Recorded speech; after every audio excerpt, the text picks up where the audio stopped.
Hello student, welcome to online class. Today we will continue your chapter number 4 of history, tribals, Diku and the vision of a golden age. इस chapter को हम पढ़ रहे हैं, continue करेंगे। इसमें हमने पढ़ा कि जो मुंडा जो हमारी ट्राइबल्स जनजाति है वो कहाँ पे थी। How did tribals groups life, जो ट्राइबल ग्रुप है किस तरह से अपनी ज़िंदगी को जीते हैं, इसके बारे में पढ़ा हमने पिछली वीडियो में। और क्या पढ़ा, सम वेयर झूम कल्टीवेटर, जिसमें से क्या क्या था, कैसे जीते, कुछ झूम कल्टीवेटर्स थे। और क्या, सम वेयर हंटर्स, कुछ हंटर्स एंड गैदरर, कुछ ने अपना पशुपालन और गैदरिंग का काम किया। सम वेयर हंटर्स एंड गैदरर, ठीक है।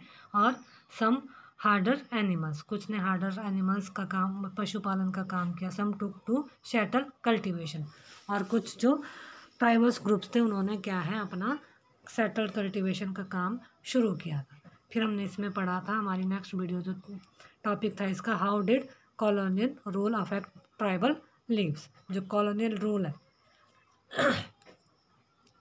वह कैसे अफेक्ट करता है, इसको हमने पढ़ा था ऑनलाइन क्लासेस में।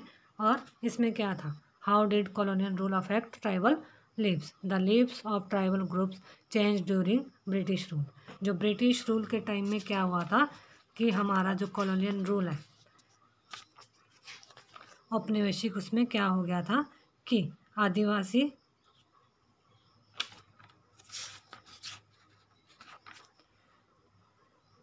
दौरान जो आदिवासी हमारे ग्रुप्स थे, ट्राइबल्स ग्रुप्स, उनका जीवन में बहुत ज़्यादा चेंजिंग हुई। और ये चेंजिंग क्या हुई थी, इसको हम नीचे देखते हैं। What happen to tribal chief, जो ट्राइबल चीफ्स थे, आदिवासी मुखिया, उनका इसमें क्या हुआ।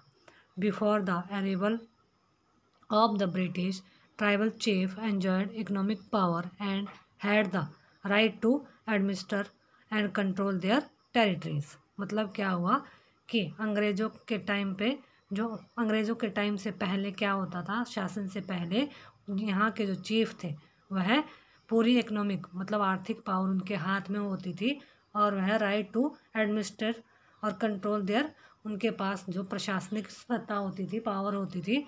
और क्या करते थे, वह कंट्रोल करते थे किसको, अपने जो टेरिटरी ग्रुप है, मतलब ट्राइबल्स ग्रुप है, उनको पूरी तरह से वह कंट्रोल में रखते थे, अपने शासन केंद्र को पूरी तरह कंट्रोल में रखते थे।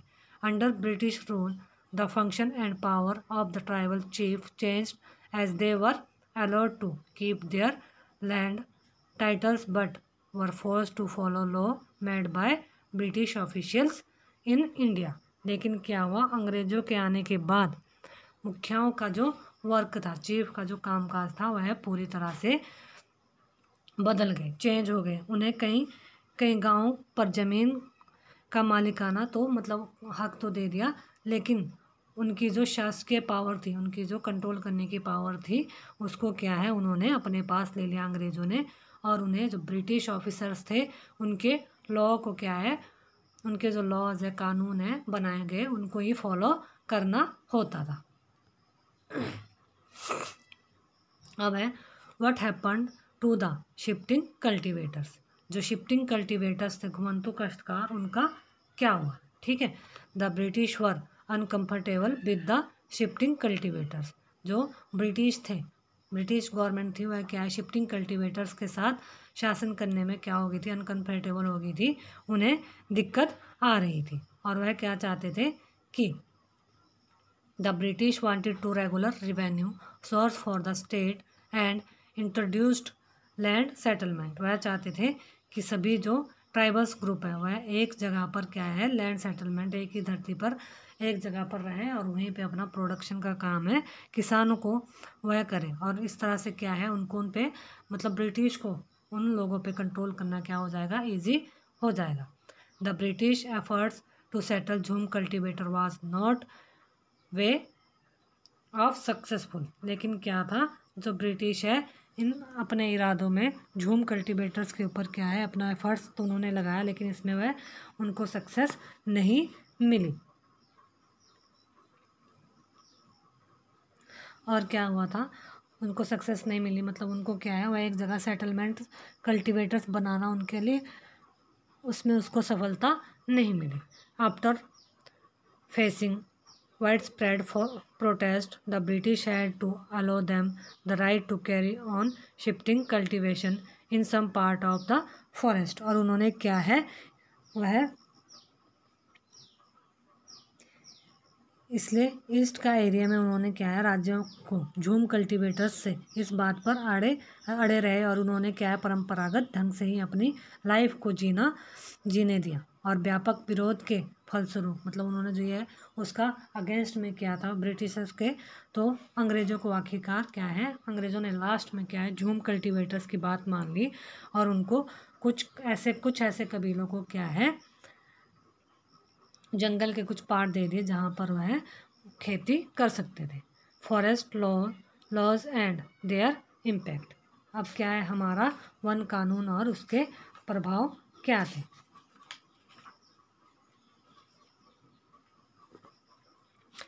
The life of tribal groups was directly connected to the forest. मतलब जो ट्राइबल ग्रुप्स है उनकी लाइफ किससे जुड़ी होती है, फॉरेस्ट से कनेक्टेड जुड़ी हुई होती है, वह फॉरेस्ट से अलग नहीं रह सकते। The British extend their control over all forest and declare them as state property. और ब्रिटिशर्स ने क्या किया, उन्होंने कानून बनाए और उसमें चेंजेस आए, तो आदिवासियों के जीवन पर भी उसका बहुत ज़्यादा इफेक्ट पड़ा। जैसे अंग्रेज़ों ने जो पूरे फॉरेस्ट पर क्या है अपना कंट्रोल स्थापित कर लिया और जंगलों को राज्य की संपत्ति उन्होंने क्या है स्टेट की जो उसको प्रॉपर्टी बना दिया, स्टेट की प्रॉपर्टी बना दिया और उनको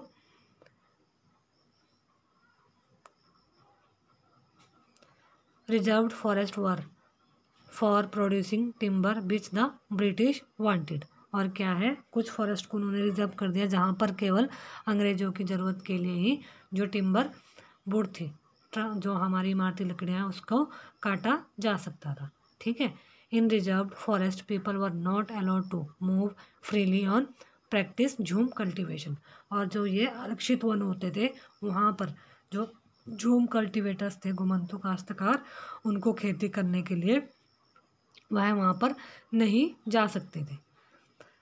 many tribal groups reacted against the colonial forest law and rose in an upon rebellion. और उन्होंने क्या है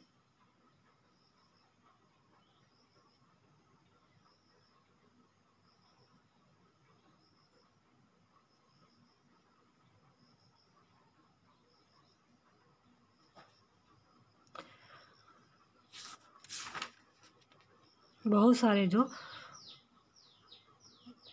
हमारे ट्राइबल्स ग्रुप्स थे उन्होंने क्या किया, जो औपनिवेशिक समूह है औपनिवेशिकवाद का कानूनों का लॉज का क्या क्या विरोध किया और उन्होंने नए जो लॉज का पालन करने से क्या कर दिया था, जो कानून बनाए गए थे अब ब्रिटिशर्स द्वारा उसका मानने से इनकार कर दिया और इन्हीं के तौर तरीके से चलते रहे जिन्हें गवर्नमेंट ने क्या है इलीगल घोषित कर चुकी थी। कई बार उन्होंने खुलेआम बगावत भी की मतलब की। और 1906 में संगमा और असम द्वारा और असम में 1930 में के दशक में क्या हुआ, मध्य प्रांत में वन सत्याग्रह मतलब वन मूवमेंट इसी के ही क्या थे अगेंस्ट में चलाए गए थे। The problem with trade. और व्यापार में क्या समस्या आई थी, प्रॉब्लम विद ट्रेड क्या थी। During the 19th century tribal groups found the traders and money lenders were coming into forest and offering cash loan to the tribal people and asking them to work for wages. जो tribal people थे 19th century के time में tribal people को लोगों को ने पाया कि व्यापारी और महाजन जंगलों में जल्दी जल्दी आने लगे और वह उन वन उपज खरीदने के लिए वहाँ जो फॉरेस्ट का उपज होती थी उसको खरीदने के लिए नकद कर्जा देने और आदिवासियों को मजदूरी पर रखने के लिए आ रहे थे। मतलब जो ट्राइबल्स ग्रुप्स थे उनको अपने पास वर्कर्स के रूप में रखना चाहते थे और इन सारे चेंजेस का क्या असर पड़ने वाला था इसको समझने के लिए उनको कुछ समय लगा। Indian silk was in demand in European market during the 18th century. Bharat का जो रेशमी था 18th सेंचुरी में रेशम उत्पादकों की यूरोपियन जो मार्केट है वहाँ पर बहुत ज़्यादा डिमांड हो रही थी। The Santhal of Hazaribagh reared cocoons the traders spent in their against who gave loan to the tribal people and collected the cocoons। और वह क्या है आकर्षित भारतीय रेशम आकर्षित करती थी और क्या था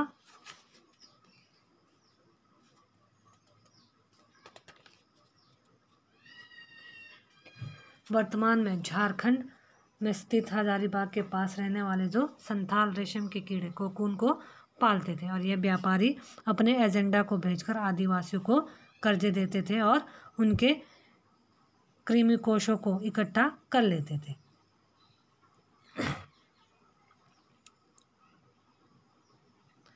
the coconuts were exported to बुर्दवाना और Gaya were they were sold at 5 times the price. और इसमें क्या था कर्जे देते थे और 1000 कृमि कोशों को के लिए वह 3-4 रुपये मिलते थे। इनके बाद जो कृमि कोश थे ये कोकोनट्स थे कीड़े थे बर्दवाना या गया भेज दिया जाता था जहां उन्हें 5 गुना कीमत पर उनकी जो कीमत है वो 5 गुना ज़्यादा हो जाती थी और निर्यातकों और रेशम उत्पादकों के बीच कड़ी का काम करने वाले जो बिचौले थे जमकर मुनाफा होता था और बहुत सारे आदिवासी उत्पादकों को भी बहुत मुनाफा मिलता था। समुदाय बाजार और व्यापारियों को अपना सबसे बड़ा क्या मानने लगे थे वह अब दुश्मन मानने लगे थे। द सर्च फॉर वर्क अब क्या है काम की तलाश। उनको क्या थी काम की तलाश थी। The plights of the tribals who had to go far away from their homes in search of work was even worse। और उनको क्या था काम की तलाश में अब वह ट्राइबल्स ग्रुप्स के लोग क्या है घर से बाहर जाने लगे। आदिवासियों की दशा तो और भी ख़राब थी। 1900 में क्या है वह काम की तलाश में घर से दूर जाने लगे। The tribals were recruited in large number to work for tea plantation and coal mines through contractors low wages and prevented them from returning home।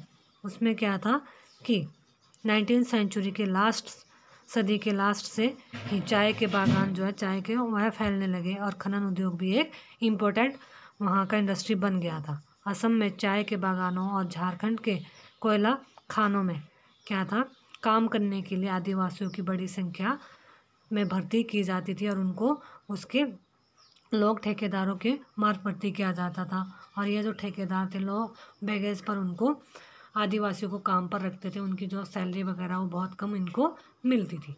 अब क्या है एक क्लोजर लुक अब क्या है एक नज़दीकी नज़र से देखने पर क्या होता है।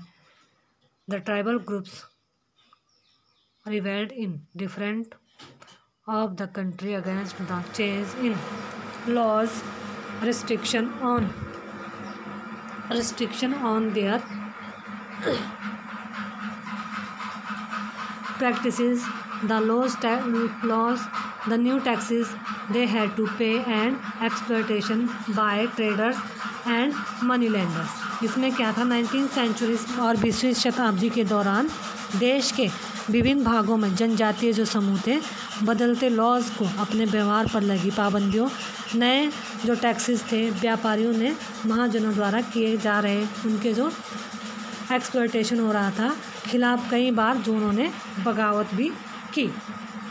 और उन्होंने क्या है 1831-32 में कौल आदिवासियों ने जो ट्राइबल ग्रुप था उन्होंने और 1855 में संथालों ने बगावत कर दी। और मध्य भारत में सेंट्रल इंडिया में क्या हुआ बस्तर जो विद्रोह हुआ अगेंस्ट विद्रोह हुआ 1910 में हुआ और 1940 में महाराष्ट्र में वर्ली का विद्रोह हुआ जिससे बिरसा जिस आंदोलन का नेतृत्व कर रहे थे वह इसी तरह का एक मूवमेंट था। अब है बिरसा मुंडा। बिरसा मुंडा ने क्या किया था वो तो हमने पढ़ लिया। इसका जन्म 1870 के दशक में हुआ था, ठीक है। A movement began under the leadership of Birsa Munda, ठीक है। बिरसा मुंडा की लीडरशिप में एक मूवमेंट चलाया गया था जिसका बिरसा मुंडा उसका क्या कर रहा था, नेतृत्व कर रहा था। और the British official were worried as the political aim of the Birsa movement was to drive out missionaries, money lenders, Hindu land lords and the government and set up a Munda raj with Birsa at its head. Birsa स्थानीय missionary school में जाने लगे जहां उन्होंने मशीनरियों के उपदेश सुनाने का जो उनको मौका मिल गया था, ठीक है। वहां भी उन्होंने सुना कि मुंडा समुदाय स्वर्ग का साम्राज्य हासिल कर सकता है और अपने खोए हुए राइट्स को वापस पा सकता है अगर वह अच्छे ईसाई बन जाए और अपनी खराब आदतें, उनकी जो खराब आदतें उसको छोड़ दे। तो हो सकता है कि बाद में बिरसा ने एक जाने माने वैष्णव धर्म का भी प्रचार किया होगा। अंग्रेज जो किशोर अवस्था में बिरसा मुंडा के विचार में आए थे वह काफ़ी गहरे तौर पर उससे अफेक्ट हुए थे।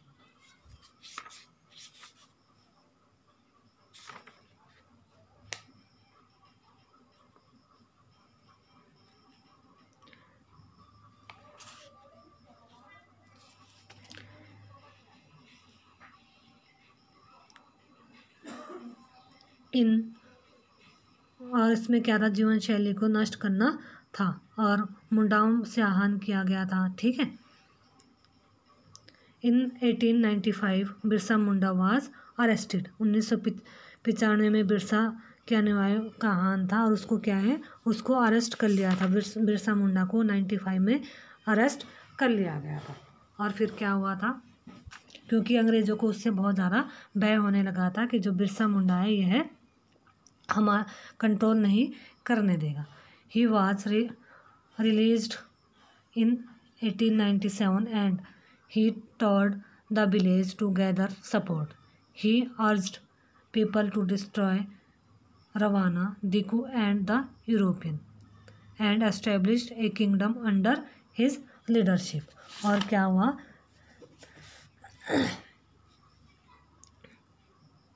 उसको 2 साल की सज़ा दे दी गई थी। और 1897 में जब वह जेल से बाहर आए तो बिरसा समर्थन जुटाते हुए गांव-गांव घूमने लगे और उन्होंने लोगों को क्या है उकसाने के लिए परंपरागत प्रतीकों और भाषा का यूज़ किया।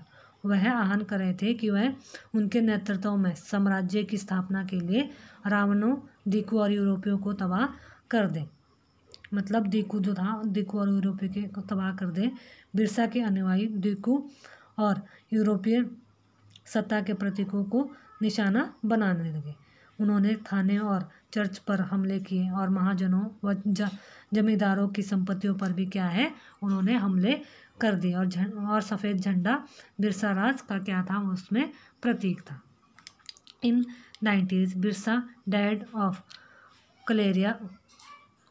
Cholera and the movement faded out.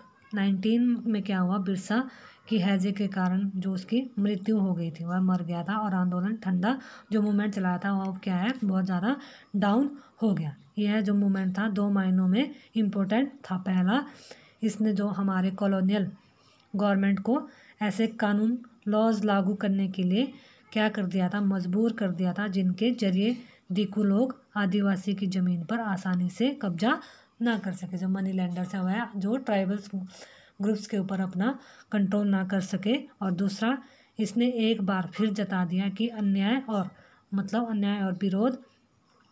का विरोध करने और कॉलोनियल